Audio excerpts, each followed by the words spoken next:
vad är socialt arbete egentligen?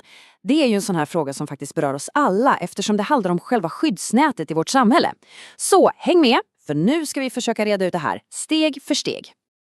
Jo, för att fatta vad socialt arbete är idag så måste vi backa bandet lite. För problemen det handlar om, orättvisor och utsatthet, de är ju verkligen inget nytt. De är lika gamla som människan. Den här bilden fångar en bit av den historien. Men den stora frågan är ju, hur har vi som samhälle valt att svara på det här? Hur ser det professionella svaret ut? Okej, så tillbaka till vår stora fråga. För att kunna svara på den behöver vi en stabil grund att stå på. Så låt oss börja med själva definitionen. Ett riktigt bra ställe att börja på det är ju att kolla på vad de ledande internationella organisationerna själva säger.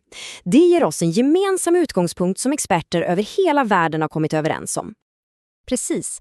Det här är alltså en definition som de största globala organisationerna för socialt arbete har enats kring. Man kan se den som vårt ankare för resten av den här genomgången. Okej, här har vi den. Och det som är så himla slående när man läser det här, det är att det handlar om så mycket mer än att bara hjälpa. Lägg märke till orden social förändring, empowerment och frigörelse.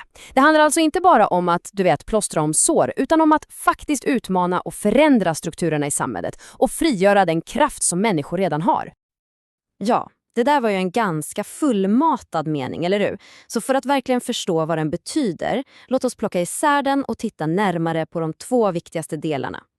Vi börjar med själva hjärtat i det hela. Alltså den etiska grunden som allt socialt arbete måste vila på. Man skulle kunna kalla det för professionens moraliska kompass. Och den här grunden, den är totalt förankrad i det här universella idealet om mänskliga rättigheter. Det här är inte bara vackra ord i det här sammanhanget. Det är en handlingsprincip. Det betyder att varje enskild individs värdighet och rättigheter är helt okränkbara. Så, social rättvisa, mänskliga rättigheter, kollektivt ansvar. Poängen är att det här inte bara är några fina ord på ett papper. Det här är själva spelreglerna. De här principerna ska genomsyra varenda handling och varenda beslut som en socialarbetare tar. Okej, så med den där värdegrunden i ryggen, vad blir då själva uppdraget? Vad är det man faktiskt ska göra i praktiken? Ett nyckelbegrepp som dyker upp hela tiden här är ju empowerment eller egenmakt. Och det är superviktigt. Det handlar inte om att socialarbetaren kommer och ger makt till någon. Tvärtom, det handlar om att skapa förutsättningar för människor att själva ta kontrollen och makten över sina egna liv. Och här ser vi hur allt knyts ihop. Uppdraget är att aktivt driva på för social förändring. Absolut, men det handlar lika mycket om att stärka enskilda människor och hjälpa till att frigöra den potential som redan finns där.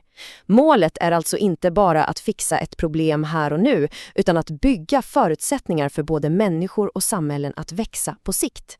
Men, och det här är ett väldigt stort men, den här fina idealbilden krockar ju med en ganska stökig och komplicerad verklighet. För relationen mellan att hjälpa någon och att ha makt över någon, den är otroligt snårig. Och det här leder oss rakt in i det som kanske är den allra svåraste och mest utmanande aspekten av socialt arbete. Just frågan om makt. För tänk efter. I själva handlingen att hjälpa finns det ju nästan alltid ett inslag av makt och kontroll. En socialarbetare är inte bara en medmänniska utan också en representant för ett system, en myndighet. Det finns en inbyggd obalans där. Och det här landar i en riktigt jobbig fråga som professionen ständigt måste brottas med.